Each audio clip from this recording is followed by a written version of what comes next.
Before I show you some do's and don'ts, I want to stress again, know the laws. Know the laws that govern car dealer marketing in your city, your state, your province, or your country. I am not an attorney. Know the laws before implementing any of the advice I provided today. Again, Steve Stawning said is not a defense. It's not even a defense in my own house. So know the laws, please. All right, we'll do some quick do's and don'ts in the Q&A. And the reason we're going to show you some don'ts, some bad examples, is I've found over time I can learn as much from a bad example as I can from a good one. I'm not picking on any dealer or any vendor here. I really am not. I just want to point out where conversions can be hurt if we don't pay attention to the little things. So some of us overthink our homepage. Now, this is actually a good homepage for Burge, but I want to talk about, I'm not a fan of the split menus on the Ford Direct sites. Now, Burge Ford has done a good job of getting the right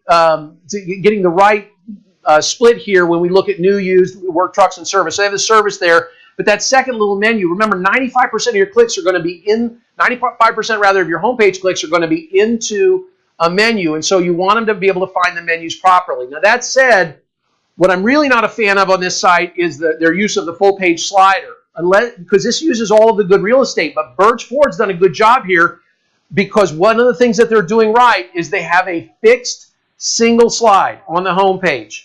And it gets the visitors to the inventory more quickly. So we know that sliders aren't going to be effective for getting clicks, but because they're not sliding it around, they're not moving it around, they're not using a carousel of 5 different images, they're just using one, it's actually a good use of that. They've done a good job.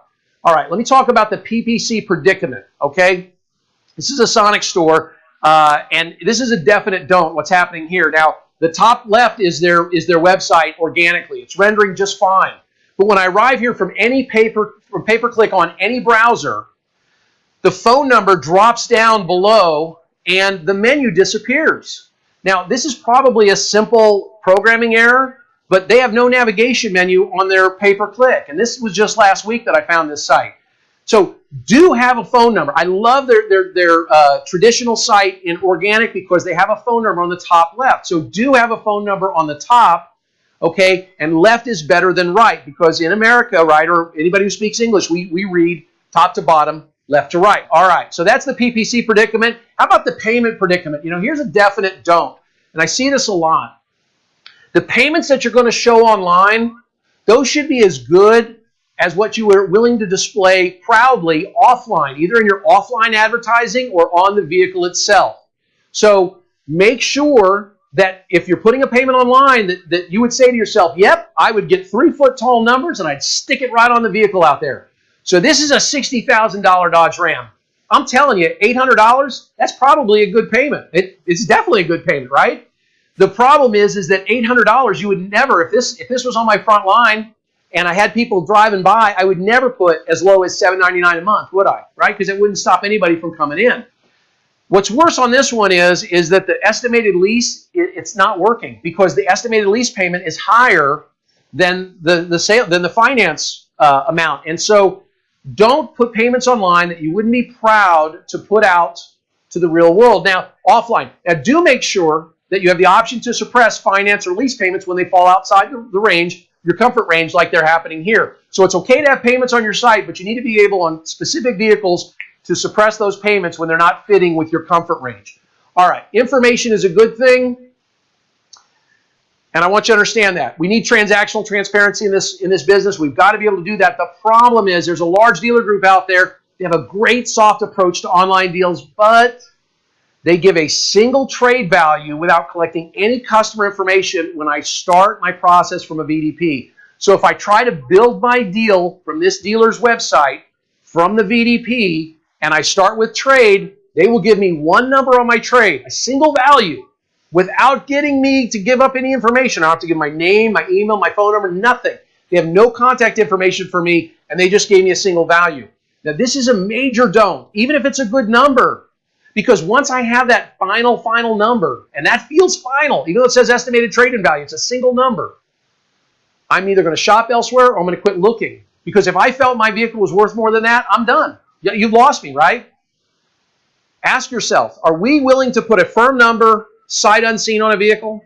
Are we willing to do just a single value sight unseen, someone who's not in the dealership, are we willing to do all of that with no contact information, right? If I were to call this dealer and say, I've got a 2012 whatever, give me a price, and I didn't tell them anything about me, maybe I'm even calling from a blocked number, would your dealership give up that information? You wouldn't. And so we need to balance the information. People will gladly give up their name and email address to get a trade value. They're willing to do it. And elsewhere on this dealer site, they make them give that up. But for some reason, when I'm working the deal, I don't have to give up any information. Now, we found more than a dozen. I told you information is good, but look at this. We found more than a dozen examples of dealers just framing in the non-affiliated, we'll call it, instant cash offer page from AutoTrader. So what happened is these dealers, they went to AutoTrader and they clicked sell my car, and this is what appears. Now, this is a dealer's website. This is a Ford dealer's website. You can tell because of the Ford direct split menus. When I clicked in their finance trade-in offer, this is the page I was taken to. This page is on autotrader.com.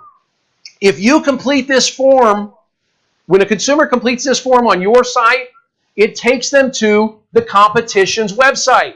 Once I complete the form, that lead goes to the competition because this is not your website anymore. You're framing in AutoTrader. That doesn't make any sense. But you know what? It gets much worse. I told you this is autotrader.com. I made one click on that trade-in offer page. Still in this dealer's site, I clicked cars for sale. When I clicked cars for sale, I got to look for cars within 25 miles of that zip code, which would be competitor cars as well. But more than that, look closely at this site. This is a Ford dealer's website showing an ad for the award-winning 2016 Nissan Rogue. Mr. Dealer, Mrs. Dealer, Mr. General Manager, Miss General Manager, would you show a Nissan ad on your dealer website? You probably are if you're doing this. Listen, get a trade-in partner. This is not a solution, okay? This is a dealer site that no longer does business with a trade appraisal company, so they put up a page that says, sorry for the inconvenience, but this tool is no longer available. For assistance in obtaining a value for your vehicle, please contact our dealership. That's not a solution. Neither is a specials page that reads, no specials today, check back later. Get a partner who's going to give you the tools that you need to generate actual leads and sales from your website.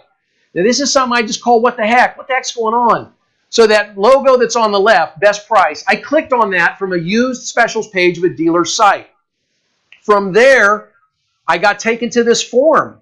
It's a big form with lots and lots of blank fields on it. And if you look closely, there are no directions on the form, but every field is required. So, and by the way, remember I got here from a used special. The top of the form says new Honda price request form. And it said choose your vehicle. So I typed in U.S. Army tank. And it accepted that. What the heck? But oops, you missed this one, you missed this one, you missed this one.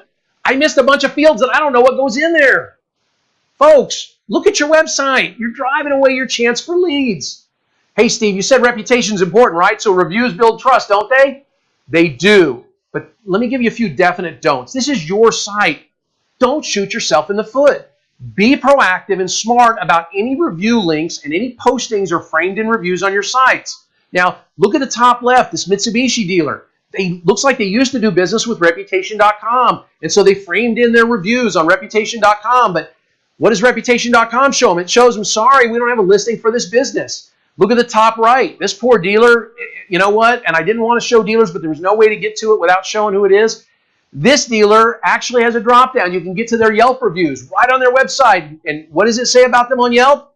Well, they're less than 1.5 stars on Yelp, okay? That's not good. That's not a good thing. Reputation matters. If you have a bad reputation online on any site, don't make it easy for your website visitors to find it.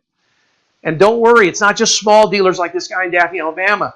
Big groups haven't figured it out either. The stuff across the bottom, if you can zoom in, the stuff across the bottom, that's an example from a large dealer group, okay? I dropped in on the About Us, about the dealership. I clicked Rate Us. It took me to a page that had the Yelp symbol, the Yelp logo, with a click to write a Yelp review. It took me right to the Yelp page for that dealer, which for that dealer, they have 12 Yelp reviews and 1.5 stars. You don't want to do this. Quit shooting yourselves in the foot. Reviews matter. Now, if you're having trouble with Yelp, I do really like this. This is from a creative Subaru dealer in California. that basically strikes back at Yelp. If you're like a typical dealer, you've struggled to get valid 5-star reviews posted to Yelp. Well, look what this dealer did. They're posting the Yelp reviews you will never see. They went in and grabbed these reviews and they wrote, we don't pay Yelp to unfilter our reviews. Here are the Yelp reviews that you never get to see. This page is dedicated to the unsung heroes of the Yelp community. Folks, that resonates with Yelpers. That absolutely does. It's a terrific trust builder. It's smart as heck. I recommend that you copy what that dealer's doing.